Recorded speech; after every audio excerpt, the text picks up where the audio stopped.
And to that piece of lieutenant that's always on his podcast, bash us, him.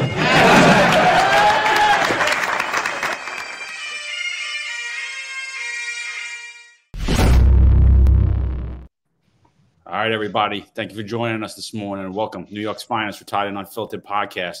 We're joined today by Madeline Brame. Madeline Brame is a national crime advocate. She's one of the most outspoken people in New York. You may have seen her. She's all over the media. She's on social media. She's out talking, advocating for common sense reform, common sense policy. She's also running for Congressional District 16 in New York. And that's up in Westchester for those that you don't know. And we just want to go over her platform real quick. We just want to get her out. And so you guys are aware of her. She's a big supporter of law enforcement. As always, I'm joined by the most complete cop in the NYPD, Eric Estim, also known as the boogeyman on the streets of the Bronx. Eric, how you doing, my brother? Madeline, you're laughing. Outstanding. It's a pleasure to meet you, Madeline. I've heard your story, and I've seen you out there, and you're fiery, and I love that you're feisty, and your voice projects some real strength behind you, and the eyes don't lie. I could see in your eyes that you're passionate, you're compassionate, and you come from a place of strength, and I know it because your family has a deity of military service. We were just talking about it, and that's obviously a reflection of you. Your story is exhilarating. I know you lost your son who served proudly, but unfortunately he lost his life coming home to a crime-ridden New York City, and now you're out fighting for public safety and numerous different facets that are out there. So please tell everyone about Madeline. Tell us about yourself. Tell us where you grew up and how you got into politics and what your views are and what we're looking at right now in New York City. Thank you so much for having me. Yes, my name is Madeline Brame. I was born and raised out in Suffolk County, Long Island, in a small little town called North Bellport. You know, I don't know if you guys are familiar with Suffolk County, Long Island, but it's a town right next to Patchogue. And I like to call it a little democratic plantation, right? It's predominantly minorities, poor minorities, and they vote Democrat. However, I was raised in a very conservative household. My mom was Republican. My grandfather was a Republican. So I was brought up with a different set of values. Was raised to believe in God and family and country. I come from a very patriotic background. Every male in my family has served in the military, dating all the way back to the Buffalo Soldiers, including my brothers, my uncles, and two of my own sons. My baby boy is currently 82nd Airborne. He is a paratrooper stationed in Fort Bragg. Hopefully, we will see him, God willing, for Thanksgiving. He'll be here for his second leave since he's enlisted. And we're praying for safe travels for him. He's driving up from North Carolina, and he's excited. He's excited to see his family. He's excited to be home. You know, I won't, lie. I do have concerns about after his leave, will he get orders to be deployed to the Middle East? Every mother, every Gold Star, every Blue Star, every Silver Star mom has the same, feelings, but we also understand that this is a path that our sons and daughters have chosen, and they volunteer to do it. And they are part of the United States Armed Forces, one of the best in the world, not one of the best, but the best in the world, the best trained, and they are quite capable, and they're ready, willing, and able to go and do whatever they have to do, and if my son ends up in the Middle East in some type of combatic conflict, I hope that he blows them to smithereens, because we would not be engaged unless the United States was under some type of threat. So as far as that's concerned, but moving fast forward, I have a regular job. I work a regular 9 to 5. I got into this because my son Hason was killed 5 years ago in Harlem. He was also Afghanistan War retired veteran, where he served valiantly on the battlefield of Afghanistan. He has received and returned enemy fire on the Taliban, to confirm kills on the Taliban. And Hassan was just, Hassan was a badass. He was a badass, and he came home. Um, he retired actually because he hurt his back scaling a wall. He was a mortarman. So he hurt his back scaling a wall. He fell, and in Germany, I believe. And so he retired early. He came to New York to see what the job market was like, and he also wanted to take advantage of the GI Bill and go back to school. So he was, at the time of his death, he was enrolled in Manhattan Institute as a medical assistant, and he was getting ready to graduate. He was also a personal physical trainer at Crunch Gym. Sam was nasty with his hands. He fought Golden Gloves against, he trained at what's his name, Hector Macho Camacho. His son had a gym in Puerto Rico, and Hassan trained with him, Golden Gloves, during Hassan's teenage years. Hassan was born in Puerto Rico, by the way. His father played basketball in Puerto Rico. And Hassan came back, and there was an altercation that happened one night in Harlem. A man half his father's age uh, attacked his father, and Hassan, did his thing. He whipped him. All right, and the kid went back. He wasn't a kid because he was in his 30s. He went back and he got those 4 people, 2 brothers, a sister, and their friend. And the kid told them that Hassan and his father jumped him, when in all actuality, the kid jumped Hassan's father. That's why, Hassan died defending his father. Um, he was stabbed 9 times, uh, kick, punch, stomped, held, chased. His father was also stabbed 12 times when at that same night when he tried to come to Hassan's aid. I think it's the 28th precinct or the 32nd precinct. I'm not sure. Right around the corner from Harlem Hospital, because it happened on 152nd and 8th Avenue. Um, they responded, and um, they caught all 7 of those people. I mean, all 4 of those people in 7 months.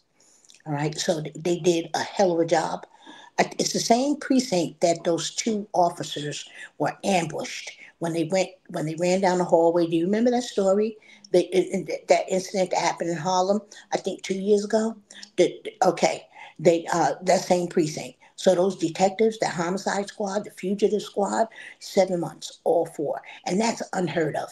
Especially, since so many, homicides and different crimes go unsolved because the people run. All right, and New York doesn't have the resources. Anyway, I'm rambling. Um, No, you're not. You're this not rambling. We got you. So this case was handled in Manhattan, in the Manhattan Criminal Court at the time. Cyrus Vance was the district attorney, and all 4 of these people were charged and indicted for first-degree gang assault and second-degree murder. Um, the case was maybe 2.5 years old when Alvin Bragg took over. He was handed that strong trial-ready murder case. There was never any plea deals. There was never anything. This case was marked for trial from the day that it made it in front of a judge, right? As soon as Alvin Bragg got that case, it completely unraveled and fell apart. 2 of the people, he gave slaps on the wrist. The sister, Mary Saunders, he completely dismissed the murder and gang assault and charged her with assault with a shoe. I didn't even know assault with a shoe was a crime. But she was charged with assault with a shoe and given 1 year time served. And Travis Stewart, who's their friend, he got attempted gang assault, and they sentenced him to 7 years because he had a prior. But the 2 brothers, James and Christopher Saunders, were both given 20 to life because they were both repeat predicate, persistent, violent felony offenders. Christopher was actually out on parole at the time for attempted murder on a police officer, right? He had only served 5 years, and he hadn't even been out for 2 years yet, all right, before he participated in the murder of my son. So he had no business being out. And James had been in and out of prison, in and out of penitentiary since he was 13 years old. All right. So these were career criminals that had no business. You know, a family of homicidal maniacs. They had no business being in the street. So what forced me into politics is my fight for justice for my son and also for other mothers of homicide victims, and not just that, but mothers of accidental overdose victims, because I also have a son, Rayvon, who died 2 years after Hason from accidental overdose cocaine laced with fentanyl. So that threw me into that fight as well. And that's another thing that is affecting America, sweeping across this country. That's not a white or black thing. That is a thing. That is a thing that's affecting so many different lives. So I really had no intention of getting into politics, but you cannot fight this fight without it becoming political. All right. I think politics is a dirty business. I think that it's focused too much on money, power, and prestige, and the people, the issues are pushed to the side and abandoned. And the media has a lot to do with promoting who the candidate they want to win, and they push those people so they can raise the most money, right? Now, I'm running against Jamaal Bowman. Jamaal Bowman is the guy who pulled the fire alarm. You remember that story? Jamaal Bowman is the guy who pulled the fire alarm. And I chose New York 16 because my strategist says that that is probably the most winnable race because there is no Republican running against him. So not only am I, the lone Republican, I'm also female and I'm also black. And I also am a 40-year loyal Democrat who walked away from the plantation of the Democratic Party because I see, because of my experience of the way the Democrats and the progressives treated me and my family when it came to the murder of my son. And also because we have been giving our votes away for all of these 60 years. We've been marching around the foot of the mountain for 60 years, and we have still not reached the mountaintop, right? And you got Al Sharpton, and you got all these different gatekeepers, that's what I like to call them, all right, that are, keeping the black community in check and telling us just keep marching, just keep marching. One day you'll make it. And they're the only ones who seem to make it to the mountaintop by keeping us oppressed and suppressed at the bottom.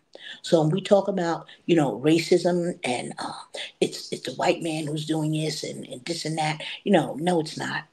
I've never seen more racist people in the world than blacks against other blacks. And in New York, our entire administration is ran by black people. And they're the ones who are just throwing us out like we're trash. They come to our communities when they want our vote, but you don't see them any other time besides election time. I was up in Mount Vernon last weekend handing out turkeys. The people never even heard of Jamaal Bowman. They have no idea who he even is.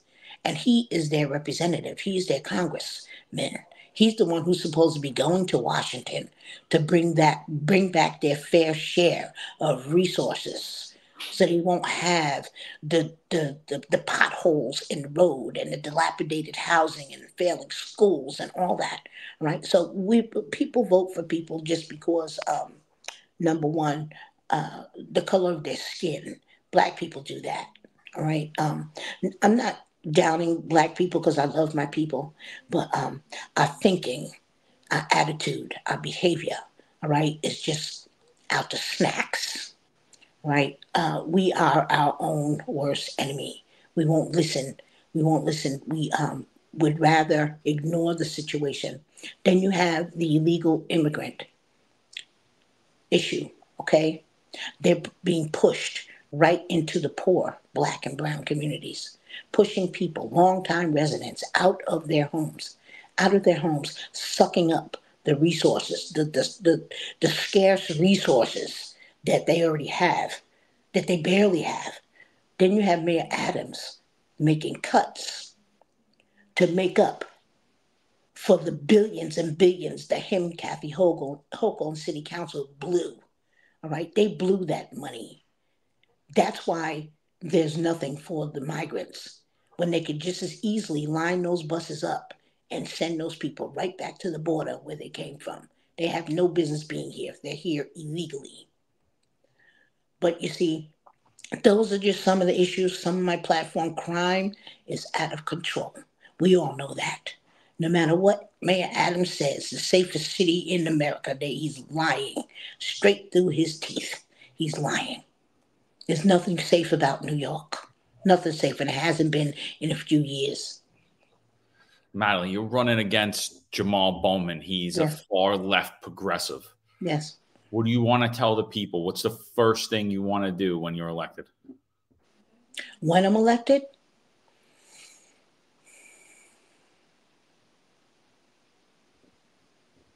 That's a good question. I have a lot to say.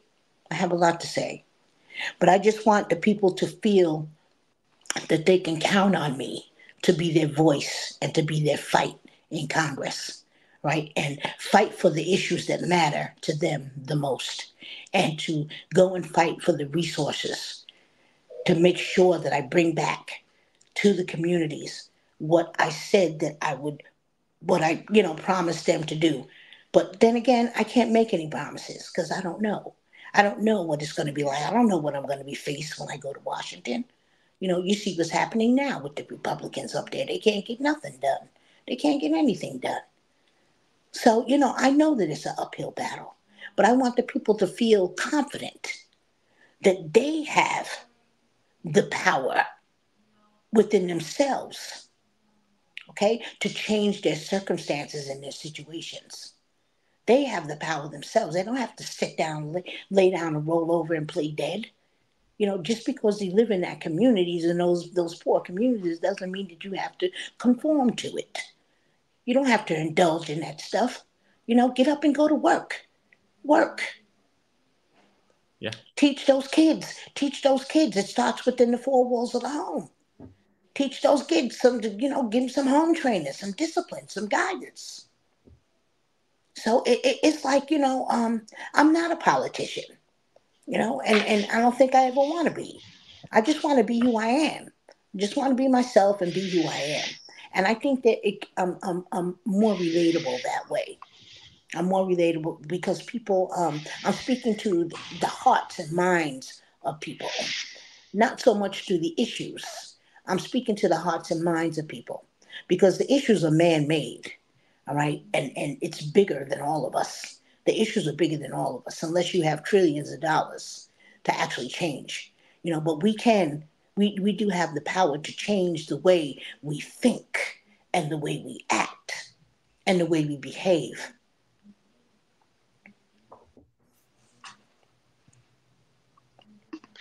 Madeline, you said that you provided, there's a lot to unpack here, but ultimately what I got out of it is that you're really compassionate for the people. I mean, you have a great story. I mean, you personally and your family took a direct hit from the events that have surrounded these woke progressive politics. Your family has taken a direct hit when it comes to bail reform. Mm-hmm. Your family was affected by it because if it wasn't for bail reform, maybe those murderous thugs that killed your son wouldn't have been out in the street at that time. If there was still support for the police and they were doing intrusive police work, maybe your son wouldn't have had to confront these thug savages that don't even have the right and privilege to actually walk the streets of New York City. That's right. And it's unfortunate. What you're saying here, it's so interesting because you said it, and we just interviewed Latina Brown, community advocate, a couple of days ago. And she said the same thing. I'm not a politician. I don't want to be a politician. You guys want to serve the people. And it's sad it's come to that point that the word politician has become associated, exactly what you said, with money and power. Mm-hmm. But politics, our forefathers designed politics to serve the people.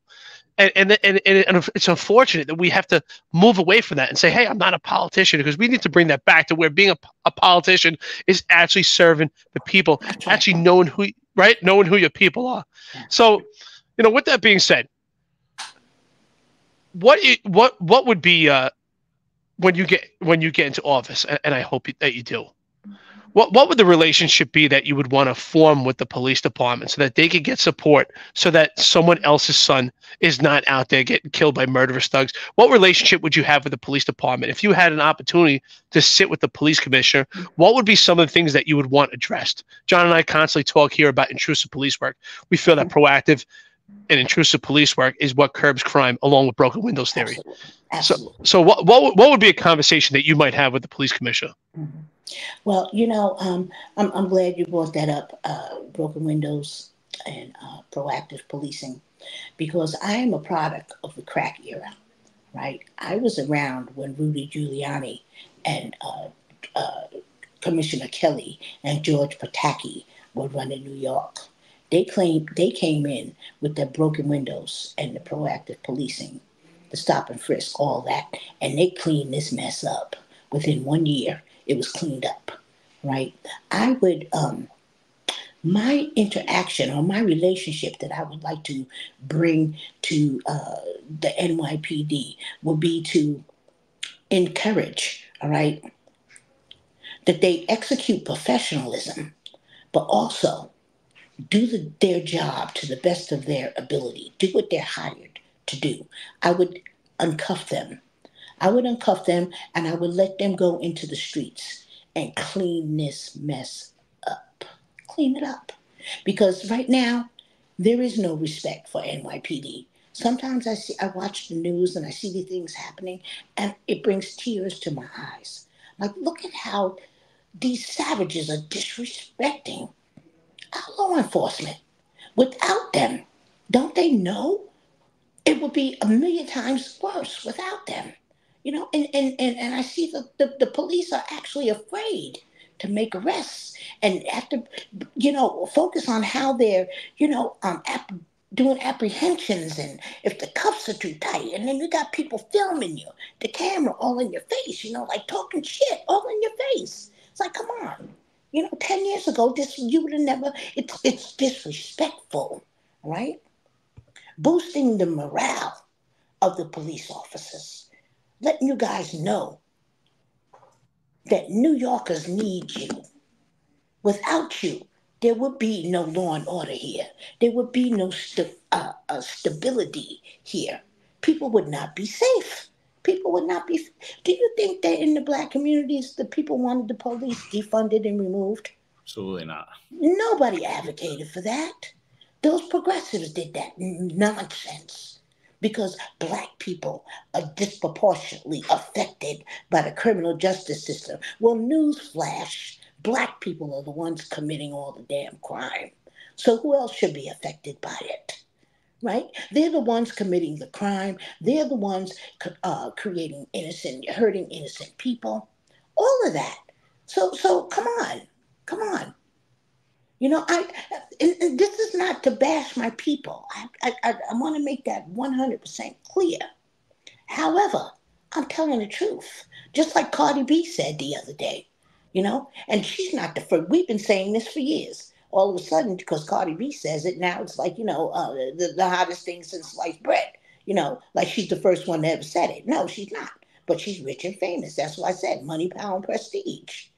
Unless you have those three things, nobody wants to listen to you. But you've been saying it the whole time.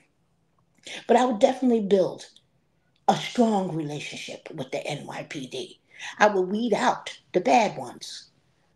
Because there are some bad ones. There's some bad apples in there, But I definitely wouldn't be defunding them. I would make sure that they have the best equipment, the best uniforms, their station houses are clean and up to par.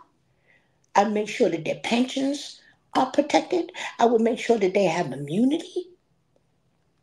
The good ones, because right now, even the good ones are afraid of losing their job and being sued if they cuff somebody too tight. Okay? So just like the lawmakers have immunity and they're safe from, litigation, the police should be safe as well. I would encourage the NYPD to be the front lines of defense for the streets of New York City, the streets of Chicago, the streets of St. Louis, the streets of California, you know? So that is that's a little bit complicated because of the demographic of people that the NYPD is dealing with, right? They just, have no respect. And now we have laws in place that make it legal for them to have no respect, right? They have no discipline. But you, young man, what's your name? Eric? Yes. Eric? Eric's down there. All right. Yeah, sorry, I didn't mute my mic. Yeah, Eric Dim, most complaint cop. Eric Dim, are you currently on the force? No. John and I, we're both retired. We're both retired, yeah. Well, I would encourage, especially the new recruits, to rely on their training. Okay, not this watered down, soft training that they have now. All right, I would encourage them to don't put their life on the line. All right, don't risk their life if the mayor is not going to have their back. Right, there's a lot of corruption there. That's why he's cutting more money from the forces. Right, there's a lot of corruption there.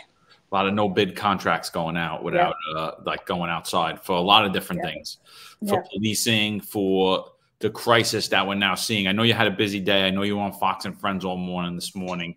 I know you got to go, but before you go, could you just walk us through what's labeled as the migrant crisis in New York City, like what you're seeing and what your thoughts are on that? Well, I'm going to call that for what it is. All right, that's illegals that have invaded our border and our country, and it's a man-made crisis. All right, there were billions and billions of dollars up for grabs. All right, and Mayor Eric Adams, Kathy Hochul are greedy. All right, and they took that money. All right, and they promised the world to these people, and they knew that it was not sustainable when they even, got into it. They're pushing these people off into communities that are already poor and struggling and don't have enough resources. And these people are pushing the poor people that are there already out.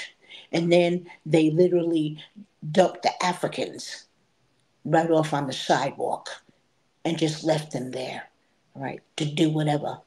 I mean, what do we think is going to happen next? Crime is going to skyrocket. These people are used to hot environment. They know nothing about being homeless on the streets of New York City in the winter. They know nothing about that. The first thing they're going to do is look for means of survival. And they're coming inside. That means go in your house, go in my house, go in whoever's house. They're hungry, right? And that's just Madeline, I don't want to interrupt you, but Mayor Adams did say that was his plan, that he wanted people to take them in. So it's kind of like his plan. Well, people are not going to willingly take them in. All right. These people are going to break in. They're going in, period. All right. People who have basements, cellars, you're going to find that you have squatters living down in your basement. Right. And going up and stealing your food when you're not home. Right. In the house with your wife and children. We don't know who these people are. They have business being here. He needs to line those buses up. Whatever money he has left, okay, he needs to line those buses up and send them people back to legal points of entry. If they want to come in, let them come in the legal way. Deport them back. And when Trump gets into office, he said that was the first thing that he was going to do, is the biggest mass deportation, that the country has ever seen. And that's what needs to happen. Those that are not, don't have family here, those that are not, quote unquote, seeking asylum. All right. From what I understand, only 600 out of all those hundreds of thousands of people have really submitted the applications for asylum. And plus that takes years to get that. So we've been bamboozled. New Yorkers have been bamboozled. We've been sold a bill of goods, and it cost us billions and billions of dollars. And we are stuck with the aftermath.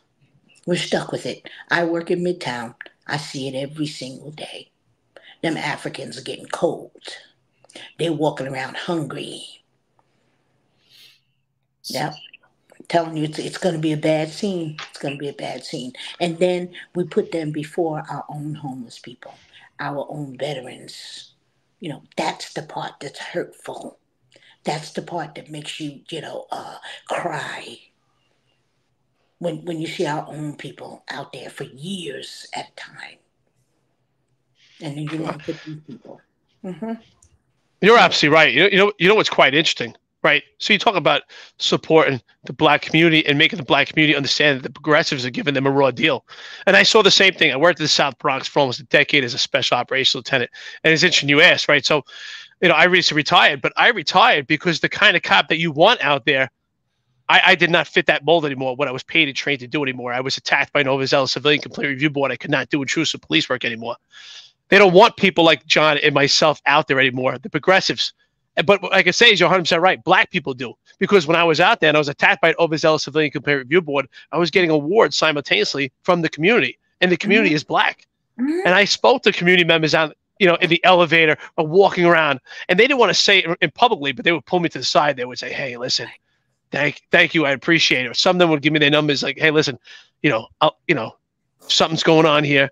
Text me, call me. I'll help you out. That's right. But they had to live in fear and silence. And it's sad. So it's sad that black people get a raw deal from these progressives. And we're what the would ones, you? we're the ones that put them in office. Because they were able to refine the message. They came out with these exotic words and terms: diversity, inclusion, disproportionate, systematic, all this other kind of stuff that sounded good. Then you have social media that, promotes this kind of stuff. Then you have leaders, that are black and they have charisma. Obama, and they sold us a bag of goods. I bought it. I'll be the first one to say it. I bought it. Hey, this is cool, However, what's I going to say? Oh, people want to focus on the criminal a lot, right? But we have to understand that the offender, right, especially low-level, nonviolent, usually commit their crimes because they have a drug or alcohol problem, right? They're sick. And I don't feel that they should go to jail. I don't feel that we should criminalize addiction. Back in the day when Rudy was in office, they had something called alternatives to incarceration, where they sent people away to the long-term inpatient programs for 12 to 24 months. And people's lives were changed and saved. Hundreds and thousands of us, okay? And that was during the crack era. Millions died, but also millions were also saved. They took the funding from that because they said that it was cruel, because they don't understand about the disease of addiction. A lot of people wouldn't commit the crimes that they did if they didn't have to support a habit. They wouldn't. When you have violence, killers kill, rapists rape, thieves steal, women beaters beat women. They're violent. That's what they do. There's a place for them. It's called jail, jail. And that's where they need to be. That's where they need to be. They don't need to be in society because they can't function in society without hurting other people. Now, if you were to listen or talk to a mother of a repeat offender, right? She would rather get a call from their child from Rikers Island that they're alive than from the coroner telling them where to go identify their child's dead body.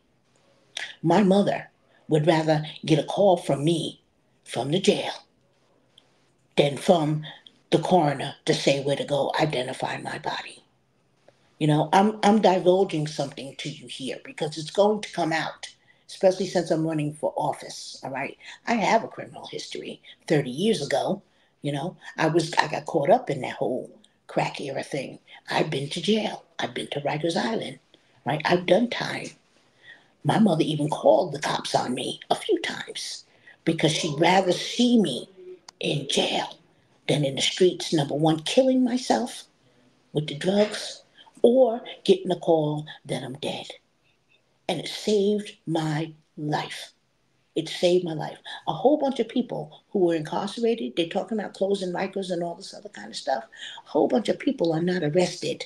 They're rescued. Compare mugshots, the arrest mugshot to the mugshot of when they're released. And have you seen one person come out of jail looking worse than when they came in? Jail saves a whole lot of lives. It saves a lot of lives. Wow. That's amazing. Thank you for pointing that out. You know, I mean, so, you know, I don't want to hold you all day. I know. If you're tongue tied. I know you want to go, but I just one more thing. I gotta ask you. What do you think? Like, leave us with whatever you want to say after this. But what is the way forward today? How, as citizens of this nation and of this city, what do we do? What is the first thing that you would recommend as a whole to everybody? To change the way we're voting. Change the way we're voting, right? I'm not saying that the Republicans or the conservatives are, a godsend, but I'm telling you now, all right, the Republicans will be fiscally responsible. They'll be better stewards of our tax dollars. They won't waste it on frivolous stuff. Okay, they'll spend it, but it will be things that actually benefit the country. Secure the border, restore law and order. But the first thing that I would say is to change the way we are voting. If we do what we always did, we're going to get what we always got. If nothing changes, nothing changes. Makes no sense to complain about it. All right? Don't talk about it, be about it. You know, don't sit back and complain like Eric said. You know, people will say it, they'll mumble about it, they'll pull them to the side and say things, but they won't say it out loud. You know, we need to hear one another say this out loud. I'm just one voice. You know, we need millions of voices. They're doing it in Chicago. Those people are standing up together. And I'm not just talking about the Black community, all right? I'm talking about the Jewish community. I'm talking about the Italian community, the Asian community, because we're all in this together. You remember 9/11, all right? When those buildings got attacked, we all got attacked, all together. You know, colors of the skin, political affiliation, religious beliefs, all that stuff just, went away. And we were all about this, working together and trying to, rebuild our city and rebuild our lives. And that's what we need to do. But it all begins with the way we are voting. The way we are voting. Madeline, I want to thank you. First of all, I want to thank you for being part of a family that has military service way back to the Buffalo Soldiers for this country. I want to thank you for your feistiness. I know you had a lot to say here, and there's a lot to unpack. There's a lot of, I appreciate it because it shows how passionate you are, that there's so much on your mind and in your head you want to talk about. It makes me think, right, of the stuff that you said. You talked about how we need to change voting and what's going on with Black people. And there's a great small book, and it makes me think of what you just said, right? You yourself had some criminality in your life and you learned from it. And being a successful person, which I think you are and you will be in politics, because we need somebody like you, and Black people need you. All people need you, honestly, but Black people, they really do, because they've been steered in the wrong direction. And there's a small book. It's written by John Maxwell. It's about how do successful people win, and how do they win? is by understanding their losses and evaluating them and actually taking blame for it and taking ownership and not blaming everyone else. And that's what's good. You know, you blamed yourself and you learn from it and making yourself a better person. And that makes other people great. And there's also a great saying in that book that talks about when people are on a ship, it's kind of, you know, it's a metaphoric. And is that life is like a deck chair. Do you sit on the back of a ship and do you look to see where you've been, or do you sit on the front of the ship and see where you're going? And I could tell you look to see where you're going, where we're going. There's a lot of mistakes that have been made with politics, with crime, but I do believe, and I know John believes it too, that's why we're doing this podcast and we want to stop, that things can change and shift. Let's stop looking behind us of what has happened and let's look forward and let's make those changes. Madeline, I really do thank you. And of course, John, I always thank you for taking this journey. Before we close this out, can you plug yourself and tell everyone where they could find you and how to raise funds for your campaign? Yes. Okay. You can go to WinRed, www.winred Brame for Congress, and that will take you directly to the WinRed site where you can click and donate any amount. You can go to my website at www.madelinebrame.com. Read about me, read about my platform and the issues that I stand on. Read the story about my son Hason, or Sergeant Hason, and you can donate there. You can find me on Facebook. I don't remember my name. Just key in my name, Madeline Brame, Madeline, last name Brame, Brame, and I am on every social media platform that there is. You know, you can find links to everything in my profiles. Awesome, Madeline. Thank you for coming on. We'd love to have you back on in the future when you have more time. We could go more in depth into everything, and we got you back. We love you. You know, keep the fight up. You know, keep the fight up. We need it. This is what we need. You know.